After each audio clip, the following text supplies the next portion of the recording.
क्या हुआ आयुष? आह, आज तो बहुत खतरनाक ठंड है भाई। Good evening. आज तो ठंड बिल्कुल हिला रखा है ना खतरनाक ठंड आज। अरे भाई बहुत ज्यादा ठंड है। हाँ हाँ, सही में दुकान हो रही है ठंड की वजह से। आज बहुत ज्यादा ठंड है दिल्ली में। कभी तुम मुझे भगवान को मजबूर करते हो कैसे भी हटती हो आप। चलो आज मैं सरकम सेंटर। भगवान बता लो, मैंने अपने इसमें ये हीटर लगा रखा है। ये हीटर लगा, मुझे हीटर से मुंह पे रख के देखना पड़ेगा। ये भगवान हीटर भाई ठंड लग रही है। हीटर में क्या भाई साहब ठंड लग रही है, मेरे को इंतजाम करो। चलो दोस्त। राजीव श्लोक लाइब्रेरी में पढ़ रहे हैं, ठंड लग रही है। हाँ प्रियांशु भैया, अब ज्यादा ठंड बिहार में तो बहुत ज्यादा ठंड पड़ रही है। चलिए शुरू करते हैं। नया कांसेप्ट शुरू मेरे दोस्तों आज की क्लास में। चलिए शुरू। सवाल नंबर 24 सेंटर पर 7 क्वेश्चन 24 और 25 दोनों सेम ही सवाल है मेरे प्यारे भाई। एक ही सवाल से मैं आप दोनों को समझा दूंगा, ध्यान से सुनिएगा। चलो बहुत ही बात समझिएगा मेरे दोस्तों इस क्वेश्चन को। इन सर्कल आपके पास एक सर्कल है, इन सर्कल ऑफ रेडियस 10 जिसकी रेडियस 10 सेंटीमीटर है। विद सेंटर ओ, सेंटर उसका है ओ। पी क्यू और पीआर मेरे दोस्तों इस सर्कल की दो कोण है। पी क्यू पीआर सर्कल की दो कोण है जिनकी लंबाई 12 सेंटीमीटर। ठीक है, पीओ जो है और क्यूआर को पॉइंट एस पे काट रहा है। तो आपसे पूछा है ओएस की लंबाई क्या होगी। ओएस की दो तरीके बताऊंगा मैं सॉल्व करने के। ओएस की लंबाई आपसे पूछिए।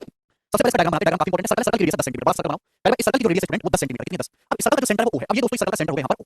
ये सर्कल का सेंटर हो गया। आप बोलोगे जी सर पी क्यू और पीआर दो कोण है। जैसे पी क्यू पीआर दो कोण है तो एक ही पॉइंट से खींची जाएंगी। पी क्यू और पीआर एक ही पॉइंट से खींची जाएंगी। अब दोनों कोण की जो लंबाई बराबर है, इक्विवेलेंट दोनों कोण की लंबाई बराबर है। ठीक है, 12 सेंटीमीटर। अब यहाँ से बात को समझने की कोशिश करेगा। जैसे भाई आपका सर्कल है, जैसे दोस्त आपका सर्कल है, सर्कल की जो रेडियस है 10 है 10। तो मैं आपसे कहूं कि अगर ये 10 है, ये रेडियस 10 है, ये भी 10 है, तो ये लेंथ कितनी होगी अगर मैं आपसे पूछूं तो आप कहोगे सर ये होगी 10 रूट 2। 10 रूट कितना होता है? रूट अप्रॉक्स 1.4 1 4 समथिंग आएगा 14 समथिंग। यानी कि आप यहाँ से यहाँ तक की लेंथ देखोगे ये क्वाड्रेंट में नीचे 14 होगी। क्योंकि कोण की लंबाई 12 है। मतलब 12 तो इधर ही रह जाएगा, उधर पहुंचने के लिए 14 से ज्यादा होगी। सब 18 20 होती, सब 18 होती है वो आगे तक जाता। लेकिन यहाँ पे रेडियस 12 बोली है कोण की लंबाई, तो कोण तो पीछे रह जाएगा। सेंटर से आप बोलोगे हां जी सर। ये आपने बड़ी अच्छी बात कही सर, बिल्कुल बढ़िया। ये पीक्यू और ये पीआर इधर आप बोलोगे हां जी सर बिल्कुल सही। आपको ये बात अच्छी तरीके से समझ में आ गई है, ठीक है ना।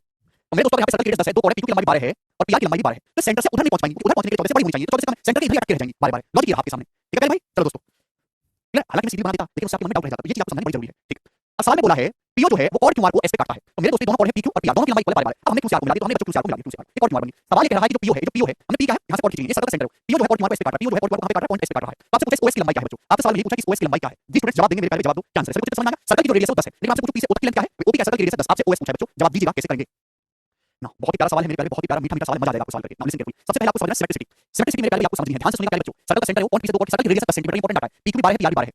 क्यूआर कोड को मिलाएगा जो पीओ है और क्यूआर को एस पे काट रहा है। आपको क्या दिख रहा है कि जैसी पिक्चर लाइन पीओ के ऊपर है वैसी पिक्चर लाइन पीओ के नीचे है। इसमें किसी प्रकार का कोई भेदभाव नहीं है। जैसी पिक्चर लाइन पीओ के ऊपर है वैसी लाइन पीओ के नीचे है। किसी प्रकार का कोई भी भेदभाव डिफेक्टिवनेस नहीं है ना। जैसा क्वेश्चन इधर है भैया वैसा ही इधर, किसी प्रकार का कोई भेदभाव नहीं। यानी कि जो लंबाई क्यूएस की है मेरे प्यारे भाई सेम वही लंबाई आपकी एसआर की है। जो क्यूएस की लंबाई है एसआर की लंबाई है। क्लियर आप बोलोगे जी सर क्यूएस और एसआर दोनों आपस में बराबर बराबर स्टूडेंट्स इक्वल इक्वल है। फर्स्ट पॉइंट आपको क्लियर हुआ। दूसरा पॉइंट क्या हुआ? ये सीधी रेखा, सीधी रेखा मतलब 180 डिग्री। जैसा ऊपर वैसा नीचे। इसका मतलब ये वाला एंगल कितने डिग्री का होगा? 90 डिग्री। ऊपर और नीचे बराबर होना चाहिए। आधा करेंगे 90, ऊपर 90 डिग्री नीचे 90 डिग्री। बिल्कुल मेरे नीचे आप बोलोगे जी सर बिल्कुल सही। सबसे पहले स्वास्तिका ने बताया बेटा, स्वास्तिका नौकरी आपकी कंफर्म है। आपसे पूछा ओएस, अगर आप पीएस की लंबाई निकालोगे तो ओएस अपने आप आ जाएगा। प्यारे स्टूडेंट ध्यान से सुनिएगा। नेक्स्ट अब अगला कांसेप्ट क्या लगेगा भैया? मुझे पता है कि सर्कल की जो रेडियस है 10 सेंटीमीटर, ये जो सर्कल है ये ट्रायंगल पी क्यूआर का सर्कम सर्कल है। ट्रायंगल पी क्यूआर का सर्कम सर्कल। आप बोलोगे हां जी सर वो तो है सर्कम सर्कल। सर्कम सर्कल क्या होता है मेरे दोस्तों? अब ये ट्रायंगल पी क्यूआर के तीनों वर्टेक्स हो गए, तीनों वर्टेक्स से पी क्यूआर के तीनों शीर्ष हो गए। ट्रायंगल पी क्यूआर का सर्कम सर्कल है और सर्कल रेडियस का फॉर्मूला जानते हैं। सर्कल की रेडियस 10 सेंटीमीटर। फॉर्मूला क्या है? एबीसी बटे 4 डेल्टा। भाई ये साइड 12 है मेरे प्यारे भाई, आप बोलोगे जी सर ये साइड 12 है। तीसरी साइड का है ट्रायंगल क्यूआर की QR upon 4 delta upon 4 delta. Delta क्या होता है? ट्रायंगल का एरिया। ट्रायंगल पी क्यूआर का एरिया क्या है बच्चों? एरिया क्या है? आप कहोगे सर ये साइड है क्यूआर और क्यूआर के ऊपर सामने वाले वर्टेक्स से हाइट है पीएस। तो एरिया जो है मेरे दोस्तों वो हाफ ऑफ बेस क्यूआर है, उसके ऊपर हाइट जो है बच्चों पीएस। आप बोलोगे जी सर बिल्कुल सही, बात समझ में आ गई। एक पैसे का डाउट नहीं है सर। वो डेल्टा ये बेस क्यूआर है, सामने वाले वर्टेक्स से हाइट जो पीएस। अभी समझा था ये क्यूआर से क्यूआर कैंसिल आउट हो जाएगा, 2 दूनी 4 2 से 12 6 बार कट जाएगा। 12 72 10। तो पीएस की जो लंबाई स्टूडेंट सॉल्व करने पर एक ही लाइन में 7.2 सेंटीमीटर आ गई बच्चों। पीएस 7.2 सेंटीमीटर आ गया। आप बोलोगे हां जी सर बिल्कुल सही। सर आपने तो मौज कर दी, पीएस 7.2 सेंटीमीटर आ गया। आपसे पूछा ओएस, ओएस कितना आएगा बच्चों? ओएस सर्कल की रेडियस 10 है, सेंटर से परिधि तक की रेडियस होती है ओपी 10 है। तो 10 में से 7.2 माइनस कर देंगे तो ओएस की जो लंबाई है 2.8 सेंटीमीटर आ जाएगी। ये मेरे दोस्तों इस क्वेश्चन का आंसर है। ऑप्शन नंबर 1 करेक्ट है। बात समझ में आ गई? आप बोलोगे जी सर बिल्कुल सही, कोई परेशानी नहीं। तो सवाल मात्र 1 सेकंड का है। ये सवाल कोई मेंस का क्वेश्चन नहीं है। सवाल 24वां 25वां दोनों ही 2019 के प्री के पेपर में आए थे और सीरीज में ये सवाल सैकड़ों बार आ चुके हैं। यही क्वेश्चन अलग अलग डाटा पे 100 से ज्यादा बार आ चुका है। ये हो गया मेरे दोस्तों। नाउ ये सवाल 24 में आपको बता दें इसका सॉल्यूशन करके, इसका बेस्ट सॉल्यूशन है। एक लाइन में आपका आंसर आ रहा है, कोई एक्सप्लेन की जरूरत नहीं है। दूसरा सवाल यहां से बनता है जो अगला क्वेश्चन भी सेम है, सेम डाटा है। बस अगले क्वेश्चन में जो चीज पूछी है वो अलग है। अगले क्वेश्चन में क्या पूछा है? क्यूआर की लंबाई और क्यूआर की लंबाई बताओ क्या है। सब कुछ सेम दिया हुआ था। 2019 के प्री का सवाल है, वो अलग बनाया, अलग बनाया। आपसे पूछा क्यूआर की लंबाई, ठीक है तो आप बोलोगे जी सर। नेक्स्ट क्वेश्चन यहां पे बनता है, पढ़ेंगे तो पूरा पढ़ेंगे। क्यूआर की लंबाई पहले आपसे पूछी जाए तो कैसे करेंगे? ये क्यूआर की लंबाई तो दो तरीके से सॉल्व करने के। एक तरीका तो अभी भाई पहले हमने पीएस की लंबाई निकाली 7.8। तो मैं आपसे जानना चाहता हूं बच्चों क्यूएस कितना होगा? क्यूएस कितना होगा? जो क्यूएस है भैया पैसा क्यूएस कितना होगा? आप कैलकुलेट निकाल सकते हैं? अभी ध्यान से देखो, राइट एंगल ट्रायंगल तो ये 12 है, ये 7.2 है। बताओ किससे जा रहा है? आप कहोगे सर 2.4 से डिवाइड हो रहा है 24 से। अभी 24 से जा रहा है मेरे दोस्तों, 24 5 124 और 24 के बाद 2.4 से डिवाइड 2.4 से 5 बार 3 बार। तो 4 आ गया मेरे दोस्त। आप बोलोगे सर 3 4 5 प्लेट है। 2.4 से डिवाइड किया तो 2.4 से वापस गुणा भी करनी होगी। 3 4 5 प्लेट है, 2.4 गुणा 2.4 दिया 2.4 चौका 2.4 5। ये 2.4 चौका 9.6 है मेरे 9.6 सेंटीमीटर। ये 9.6 है, ये नीचे भी 9.6 है। तो क्यूआर की लंबाई कितनी होगी बच्चे? क्यूआर की लंबाई होगी 9.6 का दुगना यानी कि 19.2 सेंटीमीटर। इस सवाल का आंसर था करेक्ट हो जाएगा। 3 4 5 प्लेट है 2.4 से गुणा। जी सर यहां तक किसी स्टूडेंट को कोई समस्या? ये भी कर लिया आप लोगों ने प्री का सवाल था मेरे प्यारे बच्चे ना, ठीक है कोई तकलीफ नहीं। इस सवाल को करने का अगर आपसे ये इस तरीके से आप जाओ ही ना डायरेक्ट, अगर आप सोचो सर डायरेक्ट क्यूआर की लंबाई कैसे निकालें हम, डायरेक्ट क्यूआर की लंबाई पीएस निकालने का चक्कर ही ना पड़े तो वो भी मेरे दोस्तों मैं आपको सिखाऊंगा, ध्यान से सुनिएगा, थोड़ा पेशेंस आप बनाए रखिएगा। अदरवाइज मैं आपको पता कर दिया हूं आपको और क्यूआर की लंबाई निकालनी है। आपकी जिंदगी का जो मकसद है वो क्यूआर की लंबाई निकालना है, ठीक है। आप बोलोगे जी सर बिल्कुल सही, कैसे निकालेंगे? ध्यान सुनिएगा मेरे दोस्तों। पहले बच्चे क्यूएस और क्यूआर को बराबर है। अगर मैं उसे क्यू को मिलाऊंगा उसे क्यू को इस सर्कल की रेडियस 10 सेंटर से परिधि तक की दूरी, इस सर्कल की रेडियस 10, इस सर्कल की रेडियस 10 इस सर्कल की रेडियस 10। आपके सामने ट्रायंगल दिख रहा है पी क्यू ओ, आपके सामने ट्रायंगल दिख रहा है, जो पी क्यू ट्रायंगल दिख रहा है। आप बोलोगे सर पूरा ट्रायंगल दिख रहा है एकदम पूरा। अभी पी क्यू ओ ट्रायंगल दिख रहा है। इस ट्रायंगल की तीनों साइड पता है मुझे, ये साइड 10 है, ये साइड 10 है, ये साइड 12 है। मुझे निकालना है क्यूएस। क्यूएस क्या ट्रायंगल की हाइट है। तो पहले भाई आप ट्रायंगल की हाइट निकाल सकते हैं भाई। ट्रायंगल का अगर तीनों साइड पता है तो ट्रायंगल का एरिया आ जाएगा। ये साइड 10 है, ये साइड 10 है, 12 है। एरिया निकालोगे हीरोस फॉर्मूला से 10 10 20 और 12 32 32 का 16 16 हो गया बच्चों। यहां से सेमी पेरीमीटर 16 16 - 10 6 16 - 10 6 16 - 10 6 16 - 12 4। तो 16 का 64 का 8 आ जाएगा 36 का 6 यानी 48 इस ट्रायंगल का एरिया 48 आ गया हीरोज फार्मूला से मात्र 1 से 1.5 सेकंड लगेगा ये साइड 10 से 12 हीरोज फार्मूला से 48 आ गया एरिया मैंने एरिया ही क्यों निकाला मैं जानता हूं एरिया बराबर 1/2 आधार होना चाहिए एरिया बराबर 1/2 आधार होना चाहिए ये आधार 10 है इस ट्रायंगल का बेस है 10 बेस 10 और हाइट क्या है मेरे दोस्तों इस बेस पर ये हाइट है बच्चे क्यूएस ये हाइट है क्यूएस आप बोलोगे जी सर बिल्कुल सही अरे वाह सर वाह वैसे क्यूएस की लंबाई कितनी आ गई 48 96 10 9.6 सेंटीमीटर तो क्यूएस 9.6 सेंटीमीटर कभी भी किसी ट्रायंगल की हाइट निकालनी हो ना तो पहले उसका एरिया निकाला करो एरिया समझे बच्चे एरिया निकाल गया और एरिया बराबर होता है 1/2 आधार होना चाहिए तो आप यहां से ऊंचाई निकाल ली ठीक है तो यहां से क्यूएस 9.6 आ गया तो तुम्हारा कितना आ जाएगा 9.6 का दुगना 19.2 सेंटीमीटर ये सवाल को करने का दूसरा तरीका आपसे और पूछा डायरेक्ट तो आप ये तरीका इस्तेमाल करते क्या हुआ अभी ये हीरोज फार्मूला से है ना 10 10 20 और 32 16 centimetre root s minus s minus b Heron's formula जानते हैं जी मुझे लगता है कि आपको यहाँ पे दोनों सवाल को समझ गए हैं नेक्स्ट क्वेश्चन की तरफ हम चलेंगे सवाल नंबर 26 बच्चों कर लोगे सवाल दोबारा आएगा समझ लिया लेकिन आप जीवन में कोई गलती नहीं करके आएंगे मजा आ गया जब ये सवाल सीजन के प्री में आ चुका है तो सीजन में भी आ सकता है वंदना हीरोज फार्मूला भैया हीरोज अब मूर्ख आदमी हो तुम मूर्ख हैं मूर्ख की परिभाषा हो तुमने मेरा जो है जीना हराम कर दिया है इतना डिटेल और इतना सटीक और इतना क्लियर कट एक्सप्लेनेशन देता हूं उसके बावजूद भी गधों को पता नहीं कैसे डाउट आ जाता है और देखिए ना घर पे जाकर डाउट नाम की चीज ना है ये ट्रायंगल एबीसी है ये ट्रायंगल एबीसी का इंसेंटर है और ये इसका सर्कम सेंटर है आई और ये उनके बीच की डिस्टेंस है डी ठीक है ना तो कंसेप्ट फार्मूला से याद रखिएगा प्रूफ की कोई जरूरत नहीं प्रूफ करेंगे तो पूरे घंटे क्लास में चलेगी फायदा कुछ होगा नहीं distance between incentre and circumcentre किसी भी ट्रायंगल के लिए इन एनी ट्रायंगल चाहो किसी भी साइज किसी भी शेप किसी भी त्रिभुज के लिए ये लिखना पड़ता है वरना अपने मन से कहानी बना लोगे पेपर में सवाल आता है किसी ट्रायंगल की तीनों साइड देगा और आपसे पूछता है बताओ इसके इंसेंटर इंसेंटर मतलब आई और इसका सर्कम सेंटर ओ इनके बीच की डिस्टेंस क्या है यानी कि डी अब किसी ट्रायंगल के इंसेंटर और इसके सर्कम सेंटर दोनों की पोजीशन अलग होती है इनके बीच त्रिभुज के अंतःकेंद्र और परिकेंद्र के बीच की दूरी त्रिभुज के अंतःकेंद्र और परिकेंद्र के बीच की दूरी क्या है मेरे प्यारे डायरेक्ट कंसेप्ट डायरेक्ट फॉर्मूला से याद रखिएगा ऊपर मार दीजिएगा d बराबर under root of capital R square minus twice of capital R small r d बराबर under root of capital R square minus twice of capital R small r under root of R square minus twice of capital R small r जहां capital R circumradius है परिधि त्रिज्या small r inradius है अंतःकेंद्र त्रिज्या sir room rent देना है sir please help 6000 रुपए police मेरा बेरोजगारी भत्ता नहीं आया है राम भरोसे कह रहे हैं ये राम भरोसे ठीक है पहले आप मुझे बताओ कि ऐसा कौन सा रूम है जिसका किराया 6000 है हमारे वाले बेचारे 800 रुपए महीने के रूम में रह किराए पे 6000 रुपए रूम में रह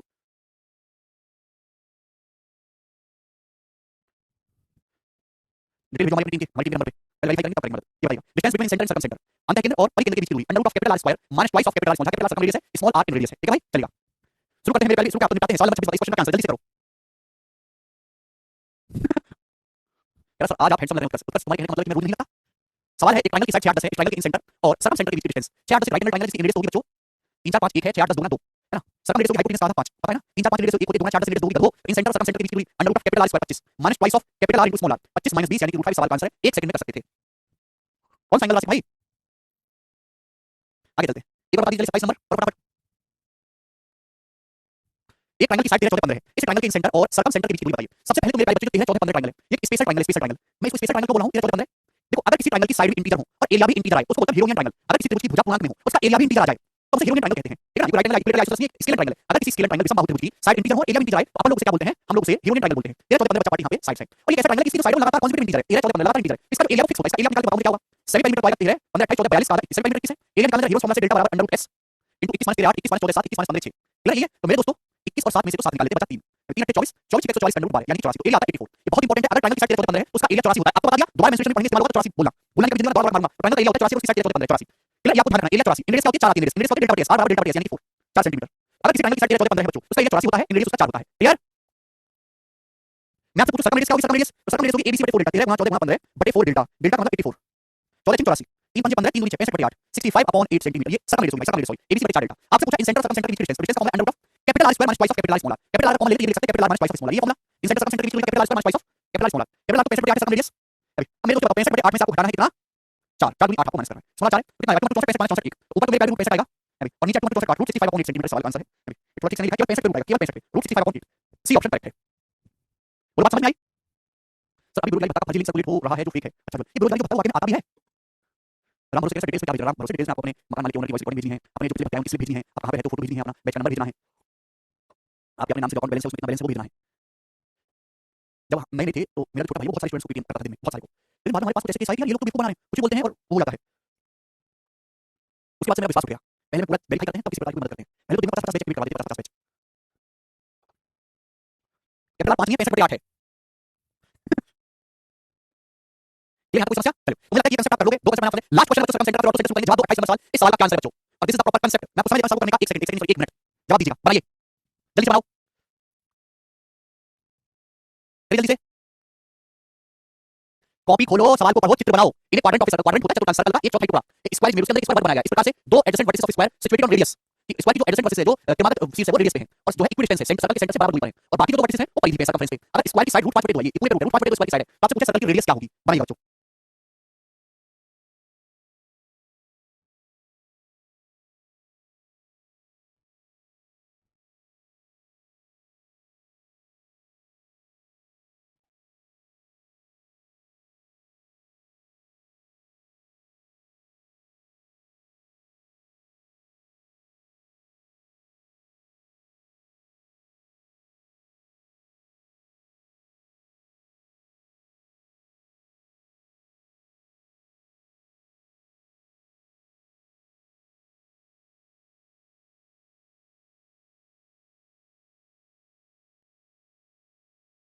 ढाई फिगर नहीं बन पा रहा, चलो कोई बात नहीं, मैं आपको बताता हूं। भाई जैसे आपके सामने बच्चों सर्कल है, ध्यान सुनिए, जैसे आपके सामने सर्कल है तो क्वाड्रेंट क्या होता है, जैसे सर्कल के चार बराबर टुकड़े कर दो, हैं जो एक हिस्सा है वो आपका क्वाड्रेंट कहलाएगा। बात समझे कि नहीं समझे? आप बोलोगे हां जी सर, आपकी बात को समझे। चलो भाई मैं आपके सामने इस प्रकार से क्वाड्रेंट बनाता हूं, ठीक है? इस सर्कल का एक चौथाई हिस्सा इस सर्कल का सेंटर है ना, ये दोनों सर्कल की रेडियस है। अब इसके अंदर एक स्क्वायर बनाया गया इस प्रकार से स्क्वायर, इस स्क्वायर की जो एडजेसेंट वर्टिसेस है वो रेडियस पे है और सेंटर से बराबर दूरी पर है, मतलब दो वर्टेक्स स्क्वायर की रेडियस पे है। ये रेडियस है मेरे दोस्तों यहाँ पे, क्लियर? और बाकी मेरे और वो बराबर दूरी पर सेंटर से, एक यहाँ पे होगी सपोज इस प्रकार से यहाँ पे होगी, और बाकी जो दो है वर्टिसेस सर्कमफ्रेंस पे, स्क्वायर कुछ इस प्रकार से होगा मेरे प्यारे भाई, स्क्वायर जो है कुछ इस प्रकार से होगा इसके अंदर। कितना बढ़िया स्क्वायर है। अब दो वर्टिसेस तो रेडियस पे है, ए बी लगातार कॉन्सेक्यूटिव एडजेसेंट, और बाकी तो पॉइंट पे, पहली होगी सी और दो पॉइंट पे, और ये जो एडजेसेंट वर्टिसेस रेडियस तो सेंटर से बराबर दूरी पर, मतलब जो ओ की लंबाई है वही ओ बी की लंबाई है, ऐसा बोला गया है। यदि वर्टी मुझे रूट 5/2 है तो वर्टी त्रिज्या, इसका डायरेक्ट शॉर्टकट भी आप इसको याद रख सकते हैं। अगर बच्चों स्क्वायर की साइड ए है, अगर स्क्वायर की साइड ए है 20 तो और इस क्वाड्रेंट की जो रेडियस है स्मॉल आर है ना, क्वाड्रेंट की जो रेडियस है स्मॉल आर है तो रिलेशन स्मॉल आर बराबर अंडर रूट 5/2 ए। क्लियर? आप बोलोगे हां जी सर बिल्कुल सही, आप सीधा याद रख सकते हैं। स्क्वायर की साइड ए है तो क्वाड्रेंट की जो रेडियस होगी रूट 5/2 ए होगी। अब स्क्वायर की मुझे रूट 5/2 बोलती है तो रूट 5/2 की रूट 5/2 में 5/2 आ जाएगा, रूट 5/2 रूट 5/2 5/2 यानी 2.5 सेंटीमीटर क्वाड्रेंट की रेडियस आ जाएगी। ये आपका सवाल आंसर हो जाएगा बी ऑप्शन। कैसे आया? हां जी मनीष, लास्ट भैया नीतीश, इसके पीछे का मैं आपको कारण भी समझाऊंगा मेरे दोस्तों कैसे आया। अब मेरी एक बात को गौर से सुनिएगा, एक बात बोल रहा हूं लेकिन जीवन में कई जगह काम आएगा। जब भी एक फिगर के अंदर दूसरी फिगर फंसा देते हैं, जब भी एक फिगर के अंदर दूसरी फिगर बनाते हैं, क्वाड्रेंट में स्क्वायर डाल दिया, सर्कल में स्क्वायर डाल दिया, सर्कल में रेक्टेंगल डाल दिया, है भाई स्क्वायर के अंदर सर्कल डाल दिया, दो सर्कल डाल दिया, आगे चढ़े, तो मेरे प्यारे भाई ऐसे सवालों में हमेशा पाइथागोरस थ्योरम लगती है। पाइथागोरस थ्योरम केवल आपको राइट एंगल ट्रायंगल ढूंढना है। जब भी एक फिगर के अंदर दूसरी फिगर डाली जाए और लेंथ की बात चले, इसकी लेंथ की बात चले हो तो ऐसे सवाल में पाइथागोरस थ्योरम लगती है। केवल आपको राइट एंगल ट्रायंगल ढूंढना है, केवल आपको राइट एंगल ट्रायंगल बनाना है मेरे प्यारे भाई। आप बोलोगे जी सर बिल्कुल सही, किसी प्रकार की कोई परेशानी नहीं है। तो मेरे दोस्तों मैं आपसे कहूं कि ये वाली लेंथ कितनी है, ये राइट एंगल ट्रायंगल बनाना है। अगर स्क्वायर की साइड को मैंने ए बनाया तो स्क्वायर का डायगोनल है रूट 2, स्क्वायर का डायगोनल है रूट 2, आप बोलोगे जी सर बिल्कुल सही। तो स्क्वायर की ये साइड ए है तो स्क्वायर की वाली साइड ए है। ये कैसा ट्रायंगल है? Isosceles right angle triangle, isosceles right angle triangle 90 बच चुका है, 90 90 के सामने ये ए है, ये दोनों साइड बराबर तो 45 45 हो गया, 45 45 90 ट्रायंगल जानते हैं, 45 45 ट्रायंगल साइड रेशियो 1:1:2। अगर 90 डिग्री के सामने ए है तो 45 डिग्री के सामने a /रूट 2 होगा, a /रूट 2 आप बोलोगे हां जी सर, यानी कि जो लेंथ है वो a /रूट 2 होगी। ठीक है ना? ऐसे पढ़ के आया करो, ऐसे पढ़ के मैं बार-बार ये चीज बताता रहूं, ऐसे सिलेबस कैसे आगे बढ़ेगा। अच्छा लोग 45 2 ये 90 दोनों दो साइड बराबर 45 45 90 ट्रायंगल 90 के सामने a /रूट 2 होगी। क्लियर है? राइट एंगल ट्रायंगल ढूंढना है, हमेशा पाइथागोरस थ्योरम लगती है, उसी को मिलाएगी। क्या है? क्वाड्रेंट की रेडियस है, ये क्वाड्रेंट की रेडियस पोलर सेंटर से परिधि तक की रेडियस होती है, सेंटर से परिधि तक की रेडियस होती है, एंगल कितने डिग्री का 90 डिग्री का। ये एंगल कितने डिग्री का? 90 डिग्री का। राइट एंगल ट्रायंगल बन गया कैसे? ये कितने डिग्री का एंगल है? 45 डिग्री का। 45 स्क्वायर का डायगोनल खींचे, आप किसी स्क्वायर का डायगोनल खींचे तो 22 कटा 45 45 ये कितना होगा? 45 तो 45 + 45 टोटल कितना होगा? 90 डिग्री का 90 डिग्री आप बोलोगे हां सर। तो राइट एंगल ट्रायंगल दिख गया, ओएसी आप बोलोगे हां सर। राइट एंगल ट्रायंगल दिख गया, इसमें पाइथागोरस थ्योरम लगेगी, आप बोलोगे हां सर लगेगी। 90 डिग्री के सामने r है तो r का स्क्वायर कितना होगा भैया? a /2 का square, a/2 clear? Direct r बराबर कितना होगा? पाइथागोरस थ्योरम लगाएंगे अंडर रूट ऑफ a /2 का स्क्वायर, a /2 + रूट 2 का स्क्वायर 2a स्क्वायर कितना है? 2 × 4 = 5, 5 a स्क्वायर /2 √5 5 √2 5 2 का √2 और a स्क्वायर स्मॉल r आ गया √5/2a। यही सवाल का सॉल्यूशन है। बात समझ में आ गई? ठीक है, कोई प्रॉब्लम नहीं। वैसे क्या करो धर्मेंद्र, 45 45 जानते हो क्या होता है? 90 के सामने √2 है, 45 के सामने क्या होगा? 1 होगा। अरे कचरा आदमी, किसी राइट एंगल ट्रायंगल की दो साइड बराबर है तो बाकी दोनों में 45 45 नहीं होंगे। कितनी बार मैं आपको ये बात बताता हूं, क्यों पढ़ रहे हो तुम लोग? पता कितनी दिक्कत हो रही है लोगों को परीक्षा में लड़ने में, मतलब खड़े रहते हैं। आओ जाओ रिक्शा नहीं जानते, कितनी गवर्नमेंट बैठ वाली आजकल ज्यादा महंगे नहीं है वो, कॉस्ट में जाते सारी 10 रुपए एक्स्ट्रा देती है ठंड में। स्मॉल आर की ट्रायंगल √5/2 है। ठीक है? जिसको नहीं समझ आता बुद्धि नहीं है, हाथ जोड़ लो, इसको याद रख लो कुत्ते की तरह। r बराबर √5/2 है। ठीक है जी? क्लियर? सब कुछ मैंने आपको समझा दिया डिटेल में। और इसी के साथ हमारा सर्कम सेंटर पॉइंट है समाप्त होता है, समाप्त। अगर किसी वर्ग की भुजा a है तो उसका विकर्ण अंडर रूट 2a होता है, डायगोनल √2a।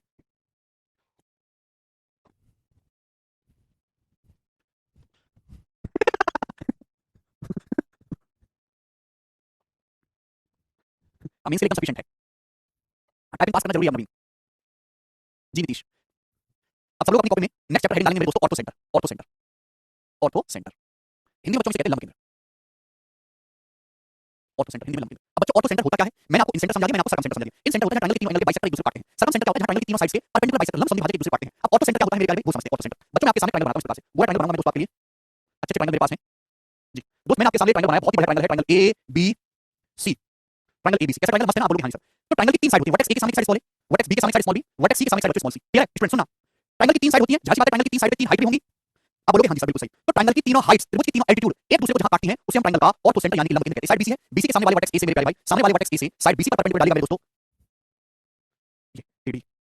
ये साइड बीसी, बीसी के सामने वाले वर्टेक्स से मेरे दोस्तों इस पर परपेंडिकुलर डालेगा एडी। इसको मैंने नाम दिया मेरे प्यारे भाई h1। आप बोलोगे हां जी सर बिल्कुल सही। तो ये ट्रायंगल का एरिया, अगर मैं ट्रायंगल एबीसी के एरिया की बात करूं तो ट्रायंगल का एरिया क्या होगा? तो आपका जवाब होगा सर 1/2 a × h1। आप बोलोगे हां जी सर बिल्कुल सही, हाफ ऑफ h1। इसी प्रकार से ये मेरे दोस्तों साइड एसी है, साइड एसी पर सामने वाले वर्टेक्स से मेरे दोस्तों परपेंडिकुलर है, आप बोलोगे बीसी परपेंडिकुलर है स्टूडेंट्स। ठीक है भाई? 90 डिग्री है एल्टीट्यूड। तो मेरे प्यारे भाई ये है आपका बीई 90 डिग्री, और मैंने इसको नाम दिया, इसका नाम दिया h2। क्या नाम दिया मैंने इसको? h2। तो ये साइड आपकी बी है, सामने वाले वर्टेक्स एल्टीट्यूड है बी, इसकी लंबाई h2 है। तो ट्रायंगल का एरिया क्या होता है? 1/2 आधार होना चाहिए 1/2 bh2 क्लियर इक्वल टू, मैं सुनिएगा, ये साइड एसी है, सामने वाले वर्टेक्स सी से मेरे दोस्तों ये आपका एल्टीट्यूड है बच्चे cf 90 डिग्री पे। क्लियर? आप बोलोगे हां सर। ये ट्रायंगल की मेरे दोस्तों हाइट, इसको हमने नाम दिया h3। तो साइड सी पर सामने वाले वर्टेक्स की हाइट कितनी है? h3। तो ट्रायंगल का जो एरिया होगा कितना होगा? 1/2 ch3। तो ट्रायंगल की तीन एल्टीट्यूड, त्रिभुज की तीन ऊंचाई एक दूसरे को मेरे प्यारे किस पॉइंट पे काट रहे हैं? यहां पे काट रहे हैं। तो इसी पॉइंट को हम बोलते हैं मेरे प्यारे भाई ortho centre h। Ortho centre को हमेशा कैपिटल h से नोट करते हैं। बात समझ में आ गई? आप बोलोगे जी सर बिल्कुल सही। सोन क्या बीडी बराबर सोन ऐसा घुसा मारूंगा कि प्राण निकल जाएंगे। मैंने कब बोला कि बीडी बराबर है और क्यों होंगे बराबर? क्योंकि माध्यिका थोड़ा है, ये एल्टीट्यूड है। कुछ भी बोल देते हो, मैंने मुझे कुछ भी बोलोगे, कमेंट सेक्शन में कुछ भी लिखोगे तो समझ के बोला करो, तुम सरकारी नौकरी की तैयारी करो, तुमसे परीक्षाएं की जाती हैं, कुछ मां-बाप करते हैं, कुछ मैं करता हूं। गधे कहीं के। ऑर्थो सेंटर क्या होता है? ऑर्थो सेंटर ट्रायंगल की तीनों एल्टीट्यूड, त्रिभुज की तीनों ऊंचाई का इंटरसेक्शन पॉइंट होता है। इस बात को लिखने की जरूरत है, आप कहोगे सर बताई नहीं है ना, भूल जाओगे, गधे ठहरे तुम। ऑर्थो सेंटर इज द, गाली खाते हो, नहीं है तुमको, है ये क्या है? कोई महत्व जिंदगी में। Ortho centre is the intersection of, ortho centre is the intersection point of all three altitudes या हाइट या ऊंचाई ऑफ ट्रायंगल। इन वाले भाई लेंगे त्रिभुज की तीनों ऊंचाइयों का प्रतिच्छेदन बिंदु, त्रिभुज की तीनों ऊंचाइयों का प्रतिच्छेदन बिंदु ऑर्थो सेंटर कहलाता है। कोई डिफरेंस नहीं है, त्रिभुज की तीनों ऊंचाइयों का प्रतिच्छेदन बिंदु ऑर्थो सेंटर कहलाता है। क्लियर? आप बोलोगे जी सर बिल्कुल सही। ऑर्थो सेंटर को किससे नोट करते हैं? कैपिटल से। त्रिभुज की तीनों ऊंचाइयों का प्रतिच्छेदन बिंदु ऑर्थो सेंटर कहलाता है। बात समझ में आ गई? तीन ऑर्थो सेंटर एक कौन से बुझेंगे? ट्रायंगल का एरिया 1/2 h1 1/2 bh2 बराबर 1/2 ch3। मैं अगर बच्चों दो को यहां भेज दूं तो आप मुझे बताओ, ये ट्रायंगल का जो एरिया, इस ट्रायंगल में मेरे प्यारे इतनी जगह घेर ली, एरिया क्या होता है? ये ट्रायंगल जो जगह घेर गया वो होता है एरिया। समझ में आ गया? तो एरिया होता है फिक्स वैल्यू। बस एरिया को निकालने के तरीके बहुत सारे हो सकते हैं, 100 तरीके हो सकते हैं एरिया निकालने के, लेकिन हर तरीके से एरिया बराबर ही आता है, ठीक है ना। अगर मैं यहाँ पे ध्यान से देखूं AH1 बराबर BH2 बराबर CH3, क्लियर है। क्या होगा मेरे दोस्तों, दो को उधर लाएंगे, 2 गुना ABC 2 Guna area of ABC, यानी कि मेरे दोस्तों ये जो है एक कांस्टेंट नंबर आएगा, क्लियर है। आप बोलोगे हां जी सर बिल्कुल सही, कांस्टेंट नंबर आएगा, twice of ABC twice of area of ABC is the constant fix value, यानी कि हमने सीखा किसी ट्रायंगल की साइड और उसके करस्पॉन्डिंग हाइट का जो रेशियो होता है वो एक दूसरे का, और किसी ट्रायंगल की साइड और उसके करस्पॉन्डिंग हाइट का जो प्रोडक्ट होता है वो कांस्टेंट होता है, क्लियर। किसी ट्रायंगल की साइड और उसके करस्पॉन्डिंग हाइट का जो प्रोडक्ट होता है वो कांस्टेंट होता है। अगर मैं यहाँ से हाइट का रेशियो निकालने लगूं तो तीनों हाइट का अनुपात क्या होगा, तो हाइट का रेशियो और साइड का रेशियो एक दूसरे का उल्टा होता है, तो रेशियो कितना आएगा मेरे दोस्तों, ABC को बदल लेंगे, चला जाएगा 1/a ratio 1/b ratio 1/c, यानी कि ट्रायंगल की तीनों साइड और उनके करस्पॉन्डिंग हाइट का जो रेशियो होता है वो एक दूसरे का रिवर्स होता है। त्रिभुज की तीनों ऊंचाइयां और त्रिभुज की तीनों भुजाओं का अनुपात एक दूसरे का उल्टा होता है। आप बोलोगे जी बिल्कुल सही बात समझ में आ गई। आप यहाँ से कंक्लूजन निकालते हैं हाइट और साइड का रेशियो एक दूसरे का रिवर्स होता है, क्या मतलब निकलेगा यहाँ से बच्चों, यहाँ से मतलब ये निकलेगा कि अगर हाइट छोटी है, रेशियो उल्टा होने का मतलब हाइट अगर छोटी, साइड अगर छोटी है मेरे प्यारे भाई, हाँ ये विकास से दूसरी बात बता रहा हूं, दूसरी बात क्या बेटा, बीच वाली बताऊंगा वो भी कोई नहीं समझ में आएगा, कोई बात मैं कोई मेहनत से बता रहा हूं। अगर साइड छोटी है तो उसके ऊपर हाइट बड़ी होगी और हाइट साइड अगर बड़ी है तो हाइट छोटी होगी, कि ट्रायंगल की साइड और उनके करस्पॉन्डिंग हाइट का जो रेशियो होता है वो एक दूसरे का रिवर्स होता है। मैं एग्जांपल समझाता हूं मेरे दोस्तों, जैसे मैं आपके सामने ट्रायंगल बनाया, मैंने ट्रायंगल बनाया, दिखाई दे आपको ट्रायंगल बना दिया स्टूडेंट। अगर ध्यान से देखिए स्टूडेंट, ये मेरे प्यारे भाई सबसे बड़ी भुजा, सबसे बड़ी भुजा है, आप बोलोगे सबसे बड़ी भुजा है, भुजा सबसे बड़ी है, लेकिन इसके ऊपर हाइट देखो सबसे छोटी है, हाइट सबसे छोटी है, जाहिर सी बात है मुझे साइड और हाइट का प्रोडक्ट बड़ा रखना है, दो संख्या का प्रोडक्ट को कांस्टेंट रखना है, एक संख्या को बढ़ाओगे तो दूसरी को घटाना पड़ेगा, ठीक है ना। तो साइड बड़ी है तो उसके ऊपर हाइट छोटी होगी, फिर आप बोलोगे जी बहुत अच्छा समझा, वेरी गुड ऑफ कोर्स। चलो इसी तरीके से जैसे आप इसको देखिए साइड छोटी है मेरे प्यारे भाई, ये भुजा सबसे छोटी है, आप बोलोगे हमसे तो तन्नसी है, तन्नसी भुजा है, इसके हाइट देखो सामने वाले से परपेंडिकुलर देखो 90 डिग्री की हाइट कितनी बड़ी है, आप बोलोगे हमसे इसकी हाइट बहुत बड़ी है। तो अगर साइड छोटी है तो उसके ऊपर हाइट बड़ी होगी, ठीक है, मुझे लगता है ये बात आपको समझ में आ गई। यहाँ किसी स्टूडेंट को कोई डाउट नहीं, चलिए नेक्स्ट कांसेप्ट मेरे प्यारे, नेक्स्ट कांसेप्ट। दोस्तों जैसे मैंने आपके सामने ट्रायंगल बनाया A B C, ABC और ये वर्टेक्स सामने वाले वर्टेक्स से परपेंडिकुलर डाला मेरे दोस्तों, ये AD ये हाइट H1 है, ये मैंने परपेंडिकुलर डाला बच्चों, ये हाइट H2 है, ये मैंने परपेंडिकुलर डाला स्टूडेंट्स, और ये C ये हाइट H3 है।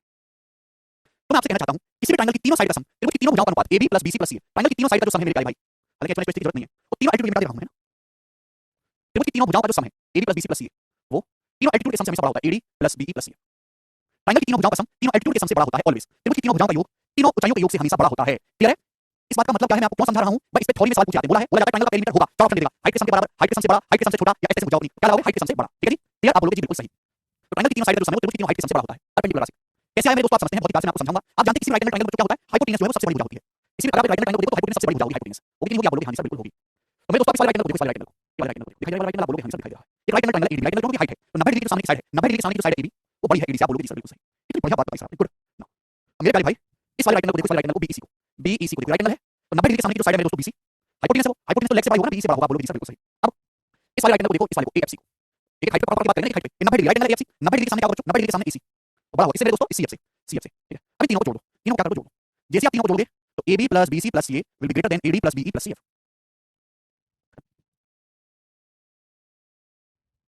मुझे लगता है मेरे सारे भाइयों को बात अच्छी तरीके से समझ में आ गई, किसी को कोई समस्या नहीं है, मुंह खुला है तो नहीं खुलेगा। यस भाई ये कांसेप्ट हो गया, आगे चलते हैं मेरे प्यारे भाई, नेक्स्ट एंगल की बात करते हैं। एंगल बच्चों मैंने आपके सामने ट्रायंगल बनाया, ट्रायंगल पूरा ट्रायंगल बच्चों, ये ट्रायंगल ABC है ABC और इसका ऑटो सेंटर मेरे प्यारे H, ऑटो सेंटर है H, ठीक है ना, H is the auto centre, लिख देता हूं वरना बाद में लड़ोगे तुम मुझसे, ठीक है बच्चों। तो मैं आपसे पूछता हूं कि साइड BC बड़ा, ये साइड BC है, साइड BC बड़ा, ऑटो सेंटर पे जो एंगल बन रहा है, साइड BC बड़ा ऑटो सेंटर पे जो एंगल बन रहा है बच्चों, एंगल BHC कितने का होगा, एंगल कितना होगा, साइड BC बड़ा जो ऑटो सेंटर पे एंगल बन रहा है बच्चों, एंगल BHC ये कितना होगा, जवाब दो। साइड BC बड़ा ऑटो सेंटर पे जो एंगल बन रहा है, साइड BC बड़ा जो वर्टेक्स पे एंगल बन रहा है उसका सप्लीमेंट्री होगा, यानी कि 180 degree minus angle BAC, auto centre पे बना एंगल, ऑटो सेंटर पे बना एंगल और वर्टेक्स पे बना एंगल एक दूसरे के सप्लीमेंट्री होते हैं, क्लियर। आप बोलोगे हां जी सर बिल्कुल सही, कुछ भी बोलते हो, कुछ भी बोलते हो, 90 + A/2 ये और वो, ऑटो सेंटर पे बना एंगल वर्टेक्स पे बना एंगल सप्लीमेंट्री होगा, सप्लीमेंट्री मतलब सम 180 डिग्री, 180 डिग्री माइनस अगर ये एंगल 70 है, ऑटो सेंटर पे कितना होगा 70 है, ये 110 डिग्री का आ जाएगा, 110 डिग्री का, क्लियर। आप बोलोगे हां जी सर बिल्कुल सही, ठीक है स्टूडेंट, इसमें कोई परेशानी। मैं आपसे कहूं कि साइड AC यहां से लगाएगा मेरे दोस्तों, ये मैं आपसे पूछता हूं ये वाला एंगल बता दिया हमने, साइड AB द्वारा ऑटो सेंटर पे बना ये एंगल कितना होगा, मैं आपसे पूछता हूं एंगल AHB कितना होगा बच्चों, एंगल AHB कितना होगा, साइड AB द्वारा ऑटो सेंटर पे बना एंगल कितना होगा AHB, तो मेरे दोस्तों ये वर्टेक्स है ना, 180 degree minus ACB, 180 degree minus angle ACB, 180 degree minus angle ACB, आप बोलोगे सर अरे तक 90 + A/2 क्या है फिर, इन सेंटर पे बना एंगल, इन सेंटर पे बना एंगल अलग है, सर्कम सेंटर पे अलग है, ऑटो सेंटर पे अलग है, घर से पाल दिया करो राक्षस राक्षस। तुम्हारी स्टेसी ये साइड AC है, साइड AC द्वारा ऑटो सेंटर पे बना ये एंगल कितना होगा, साइड AC द्वारा ऑटो सेंटर पे बना ये एंगल कितना होगा, एंगल AHC कितना होगा ये, तो आप बोलोगे सर साइड AC द्वारा वर्टेक्स पे बना 180 degree minus angle BC, 180 degree minus angle BAC, 180 degree minus angle BAC,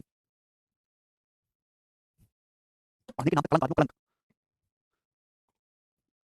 हाँ रॉबिन दिया होगा रवि रंजन कैसे पता करेंगे कि ऑटो है या इन सेंटर, रवि रंजन जैसे आदमी ये पता करता है कि तुम्हारा नाम रवि रंजन है और क्या बोल दूं या रसिया रंजन है भाई, या तुम्हारा नाम रजनीश है या तुम्हारा नाम राक्षस है, आदमी पता करता है ना, वो नाम है दिया हुआ होगा सवाल में कि इन सेंटर है, ये ऑटो सेंटर है, सर्कम सेंटर है, सवाल में दिया हुआ होगा, नहीं दिया हुआ होगा तो आपको परिभाषा पता होनी चाहिए। इन सेंटर की परिभाषा क्या है, जहां ट्रायंगल के तीनों एंगल के बाइसेक्टर एक दूसरे को काटते हैं, वो आप समझ जाओगे ऑटोमेटिकली सेंटर हो गया, ट्रायंगल की तीनों हाइट एक दूसरे को जहां काटेंगे मेरे प्यारे भाई वो आपका तो ABC आएगा, ABC आएगा, सॉरी हाइट जहां काटेंगे ऑटो सेंटर होगा, ये समझ में आप बोलोगे जी बिल्कुल सही, ठीक है। अब देखो दोस्तों कैसे हुआ कैसे है ये भी जानना आपको काफी जरूरी है, इससे आपका कांसेप्ट डेवलप होगा। जैसे दोस्तों मैं आपके सामने ट्रायंगल बनाता हूं, ट्रायंगल ABC बच्चों, ये आपका ऑटो सेंटर है H, स्टूडेंट ये क्या है आपका, ये आपका ऑटो सेंटर है H, आप बोलोगे जी सर बहुत बढ़िया, क्लियर है। अगर ऑटो सेंटर को देखिए इसको यहां पे लाएंगे तो 90 डिग्री होगा, ऑटो सेंटर से जाने वाली लाइन मतलब एल्टीट्यूड है मेरे दोस्तों, इसको यहां से लाएंगे मेरे ये 90 डिग्री एंगल होगा मेरे प्यारे, आप बोलोगे हां जी सर, ठीक है। तो तकलीफ से आप बोलोगे सर काय तकलीफ मत मजा आ रहा है, तो भाई क्योंकि ऑटो सेंटर का ट्रायंगल की तीनों हाइट का इंटरसेक्शन पॉइंट, तीनों लंबों पर ऊंचाई पर प्रतिशत ये 90 डिग्री 90 डिग्री आप बोलोगे बिल्कुल इस चतुर्भुज को A F H D A F H D इसी क्वाड्रेंट में चारों एंगल का सम 180 डिग्री होता है इसी क्वाड्रेंट में चारों एंगल का जो सम होता है इसी क्वाड्रेंट में चारों एंगल का जो सम होता है दिस इज ऑटो सेंटर वो 30 डिग्री होता है 30 डिग्री चतुर्भुज के चारों एंगल का सम 30 डिग्री होता है 30 डिग्री ये 90 90 180 हो गया तो बाकी बचा 180 होना चाहिए भाई अगर ये एंगल ए है तो ये कितना बचेगा 180 डिग्री माइनस आप बोलोगे हां इसे 180 डिग्री माइनस होगा इसी चतुर्भुज के चारों एंगल का सम 30 डिग्री होता है 90 90 180 होगा तो 180 ए है तो 180 डिग्री माइनस तो ये भी क्या होगा 180 डिग्री माइनस दोनों वर्टिकली अपोजिट एंगल है ये दोनों वर्टिकली अपोजिट एंगल सिस्टम में कौन आमने सामने के बराबर होंगे 180 डिग्री माइनस की आप बोलोगे जी सर बहुत बढ़िया मौज आ गई सर मौज आ गई वाह सर मौज कर दी ये बात सभी लोगों को समझ में आ गई आप बोलोगे हां जी सर समझ में आ गई है ठीक चलिए दोस्तों पहले जो अभी कंसेप्ट पढ़ेंगे बेस सवाल कर लेते हैं ओके दो तीन कंसेप्ट और बताने हैं आपको बात समझ में आ रही है ना भाइयों समझ में आ रही है ना क्या मैं तुम पर भरोसा कर सकता हूं कि तुम किसी लायक हो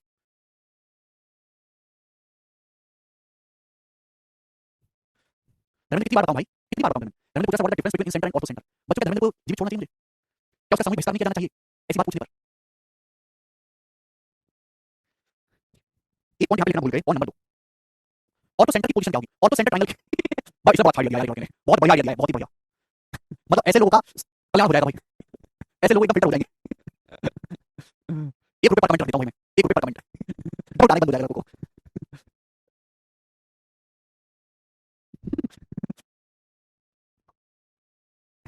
मुझे लगता है मुझे मुझे जो है मोदी जी के साथ 3 4 दिन छोड़ना पड़ेगा ताकि बुद्धि अपने आप सेंटर में आ जाएगी जी सेकंड नंबर ऑटो सेंटर की पोजीशन क्या होगी बच्चों ऑटो सेंटर ट्रायंगल के अंदर भी होता है अंदर भी हो सकता है ट्रायंगल के ऊपर भी हो सकता है ट्रायंगल के बाहर भी हो सकता है ठीक है ना तो orthocentre point number second यहां पे लिख लीजिए orthocentre may lie inside inside comma upon और आउटसाइड द ट्रायंगल हिंदी वाले भाई लिखेंगे लंब केंद्र त्रिभुज के अंदर ऊपर और बाहर कहीं भी हो सकता है ठीक लिख लिया आप बोलोगे जी सर तो अभी इसी पॉइंट को डिटेल में समझते हैं हम लोग सब लोग अपनी कॉपी में हेड डालेंगे position of orthocentre position of orthocentre first point acute angle triangle acute angle triangle में ऑटो सेंटर की पोजीशन कहां होगी in acute angle triangle where will be the orthocentre acute angle triangle में दिक्कत नहीं है acute angle triangle के चारों ही centre incentre circumcentre orthocentre हमेशा ट्रायंगल के अंदर होते हैं तो एक्यूट एंगल ट्रायंगल बनाते 3 एंगल 90 डिग्री से छोटे तो जैसी बात आप देख के बता सकते हैं कि उसका ऑटो सेंटर है वो हमेशा ट्रायंगल के अंदर होगा और एक्यूट एंगल ट्रायंगल है तो उसका ऑटो सेंटर लंब केंद्र हमेशा त्रिभुज के अंदर होगा आप बोलोगे जी सर बिल्कुल सही कोई प्रॉब्लम नहीं ठीक है point number 2 right angle triangle किसी बच्चे को याद है मैंने बताया था कभी कुछ राइट एंगल ट्रायंगल का ऑटो सेंटर कहां होगा राइट एंगल ट्रायंगल का ऑटो सेंटर कहां होगा जवाब दो श्रवण कह रहे सर आपका हैंडराइटिंग बहुत सुंदर है श्रवण आप ये एप्रिशिएट कर रहे हो उस पर तंज कस रहे हो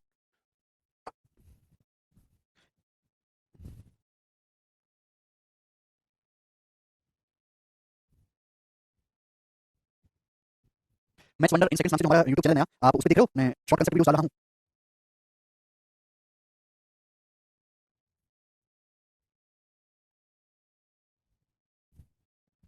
जी राइट एंगल ट्रायंगल का ऑटो सेंटर बच्चों मैं आपके सामने राइट एंगल ट्रायंगल बनाता हूं इस प्रकार से एबीसी ऑटो सेंटर की परिभाषा क्या ऑटो सेंटर की परिभाषा है जहां ट्रायंगल की तीनों हाइट से एक दूसरे को काटती हैं तो राइट एंगल ट्रायंगल बच्चों ये वाला एंगल 90 डिग्री का है हाइट अगर आप ध्यान से देखेंगे प्यारे बच्चे अगर मैं साइड बीसी को बेस मानता हूं साइड बीसी को तो सामने वाले वर्टेक्स से हाइट यही है आप बोलोगे सर ये हाइट बीसी को कहां काट रही है पॉइंट बी पर काट रही है यहां पर अगर मैं साइड एबी को बेस मानता हूं एबी को तो सामने वाला वर्टेक्स ये है सामने वाले वर्टेक्स से हाइट मेरे दोस्तों कहां काट रही है एबी को यही काट रही है भाई साइड एबी के लिए बीसी हाइट है बीसी के लिए एबी हाइट है दोनों एक दूसरे की हाइट है और दोनों हाइट एक दूसरे को कहां काट रहे हैं बी पर और ये मेरे दोस्तों ये आपके हाइपोटेनस एल्टीट्यूड होगा तो तीनों एल्टीट्यूड काटे तो यहीं पे यानी कि मेरे दोस्तों राइट एंगल ट्रायंगल का जो ऑटो सेंटर होता है वो 90 डिग्री वर्टेक्स पर होता है आप बोलोगे जी सर बिल्कुल सही ऑटो सेंटर 90 डिग्री वर्टेक्स हालांकि इस चीज का इस्तेमाल हम पहले कर चुके हैं इसके बारे में जानकारी दे चुका हूं ठीक है दोस्तों आप बोलोगे जी बहुत बढ़िया clear auto centre 90 degree vertex now point number 3 student auto centre triangle that means अधिक कोण त्रिभुज का ऑटो सेंटर कहां होगा ऑटो सेंटर ट्रायंगल अधिक कोण त्रिभुज का ऑटो सेंटर कहां होगा जवाब दीजिएगा मेरे दोस्तों अगर मैं आपके सामने ऑटो सेंटर ट्रायंगल बनाऊं एक अधिक कोण त्रिभुज बनाऊं इस प्रकार से बनेगा अधिक कोण त्रिभुज उसमें एक एंगल अधिक कोण होगा मतलब 90 डिग्री से ज्यादा इस प्रकार से ए बी सी तो प्यारे बच्चों गोरे बच्चों ये ए बी सी एक ऑटो सेंटर ट्रायंगल है अधिक कोण त्रिभुज है जिसमें ए बी सी साइड है तो ट्रायंगल की तीनों साइड के परपेंडिकुलर बाइसेक्ट एक दूसरे को 480 डिग्री तीनों हाइट से एक दूसरे को काटने की ऊंचाई ऑटो सेंटर होगा साइड बीसी को बेस मानता हूं तो सामने वाले वर्टेक्स की हाइट क्या है साइड बीसी को आगे बढ़ाओ तभी हाइट डल पाएगी सामने वाले वर्टेक्स से मेरे ये हाइट तक आप बोलोगे सर कितनी पूरी हाइट बनाई आपने साइड साइड एबी की हाइट है तो एबी को आगे बढ़ाओ मेरे दोस्तों आगे बढ़ाओ सामने वाला वर्टेक्स ये अब यहां से परपेंडिकुलर डालो मेरे प्यारे भाई 90 डिग्री तो दोनों हाइट मेरे दोस्तों एक दूसरे को कहां काटती हैं यहां काटती है इस पॉइंट पर यही पॉइंट जो है मेरे दोस्तों आपका ऑटो सेंटर होगा यानी कि ऑटो सेंटर ट्रायंगल का जो ऑटो सेंटर है वो हमेशा ट्रायंगल के बाहर होगा ठीक है ना ऑटो सेंटर ट्रायंगल में जो ऑटो सेंटर है वो हमेशा त्रिभुज के बाहर होगा देख पा रहे हैं साइड एबी की हाइट एबी को आगे बढ़ाओ सामने वाले वर्टेक्स से परपेंडिकुलर होगा दोनों परपेंडिकुलर यहां पे काट रहे हैं ट्रायंगल के बाहर अंदर तो काट ही रहे क्लियर आप बोलोगे जी सर बिल्कुल सही अगर आप यहां पे साइड बी से मेरे दोस्तों परपेंडिकुलर डालेंगे इसी पर ये परपेंडिकुलर होगा ये होगा कि नहीं लेकिन इसको जब आप आगे बढ़ाओगे पीछे तो ये भी यहीं पे काटेगा तीनों मेरे दोस्तों एक ही जगह काटते हैं इसलिए ऑटो सेंटर ट्रायंगल का जो ऑटो सेंटर है वो हमेशा ट्रायंगल के बाहर होगा आप कर लीजिए कैप्टन भाई हाँ, ठीक है दोस्तों तीनों बातें समझ में आ गई ऑटो सेंटर में ट्रायंगल के अंदर होगा auto centre right angle triangle में राइट एंगल 90 डिग्री होगा auto centre triangle auto centre triangle के बाहर होगा ठीक है तो आप बोलोगे जी सर बिल्कुल सही अब हम इस पे क्वेश्चन करेंगे ठीक है सर ये सवाल है सारे ठीक है छोटा सा टॉपिक ज्यादा बड़ा है नहीं अभी कहां तक 28 सवाल ऑलरेडी हो चुके हैं 20 सवाल और है ये बता दो 29वां क्वेश्चन क्या है सवाल का आंसर जल्दी से जवाब दीजिए बनाओ इसमें कोई सर्कल का चक्कर नहीं है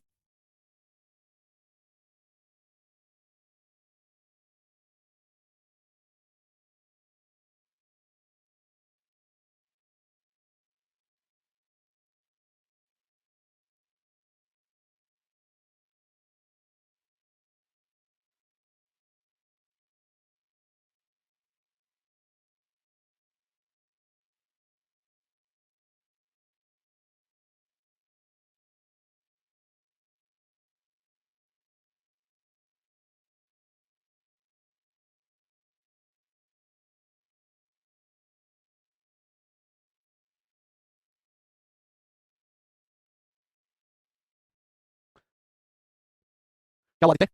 यदि किसी त्रिभुज में लंब केंद्र इसकी एक भुजा पर हो, तब अगर लंब केंद्र भुजा पर है, इसका मतलब वो तो तभी पॉसिबल है जब राइट एंगल ट्रायंगल पे है। इसका मतलब ऑर्थो सेंटर वर्टेक्स पे हो, राइट एंगल ट्रायंगल का केस हो गया, ऑर्थो सेंटर वर्टेक्स पे आ गया है।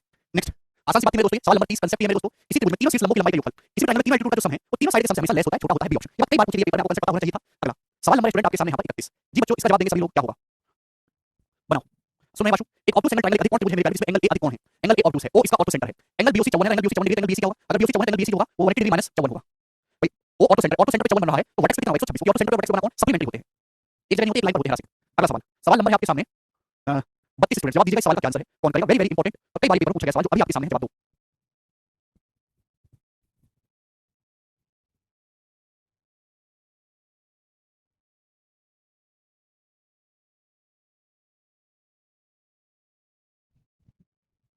सारे ही राशि ट्रायंगल एबीसी में पाई का या सवाल खुद से बोला है, ट्रायंगल एबीसी में ए बी और सी से खींची गई लंब डी एफ पर विपरीत भुजाओं से मिलती है। एडी बी और सी एफ पॉइंट पी पर एक दूसरे को काटते हैं। तो मेरे दोस्तों आपके सामने ये ट्रायंगल है बच्चों, A B C. ABC side डाले हैं, AD B C F, altitude है मेरे दोस्तों एडी, और ये है बीई, और ये एल्टीट्यूड है आपका सीएफ। सीएफ एंगल ईपीडी 122 साल बोला है, ई और ये तीनों पी पे काट रहे हैं ना, तो मेरे दोस्तों पी आपका ऑर्थो सेंटर हो गया ईपीडी, यानी कि ये वाला एंगल आपका 120 डिग्री का, 120 डिग्री का, ये वाला एंगल 120 डिग्री। तो आपसे पूछा यदि ए और बी के बाइसेक्टर 2 पर मिलते हैं, ए और बी के बाइसेक्टर 2 पर मिलते हैं, तो आपसे पूछा ए क्यूब कितना होगा अगर ए और बी के बाइसेक्टर 2 पर मिले। भाई अगर 122 डिग्री, तो मैं आपसे जानना चाहता हूं कि ये एंगल कितना होगा? ये एंगल तो 58 डिग्री का होगा कि नहीं? ये दोनों सप्लीमेंट्री में 90 180 122 180 होगा। आपको आगे करने की जरूरत नहीं है दोस्तों, सीधा करेंगे, अब इसका सवाल से कोई लेना देना नहीं है, बस आपको ये एंगल पता लगाना है, बाकी सब तो इसकी कोई जरूरत नहीं है। बोला ए और बी के बाइसेक्टर, अगर ए और बी के बाइसेक्टर 2 पे मिलते हैं, तो भाई ये तो ट्रायंगल का इन सेंटर हुआ ना, तो एंगल ए क्यूब कितना होगा? एंगल ए क्यूब होगा 90 डिग्री प्लस 58/2, यानी कि 90 प्लस 29 119 डिग्री। सवाल का आंसर है बी ऑप्शन, यहां पर करेक्ट है 119। अच्छा सवाल है, आगे चलेंगे, नेक्स्ट क्वेश्चन 33वां सवाल। बच्चों जवाब दीजिएगा इस सवाल का क्या आंसर है फटाफट, जल्दी से करेंगे स्टूडेंट, जल्दी से।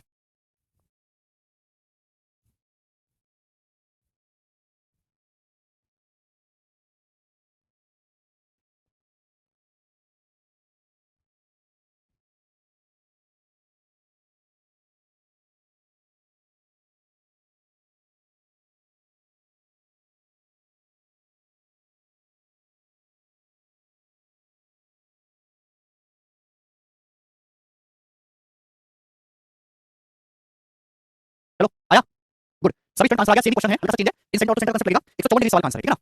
52 ऑटो सेंटर पे 128 और इन सेंटर पे 90 प्लस 64 154, मेंटली दिमाग में कर सकते थे। सभी स्टूडेंट्स का आंसर आ गया, ठीक है भाई। चलो आज इतना ही छोड़ते हैं।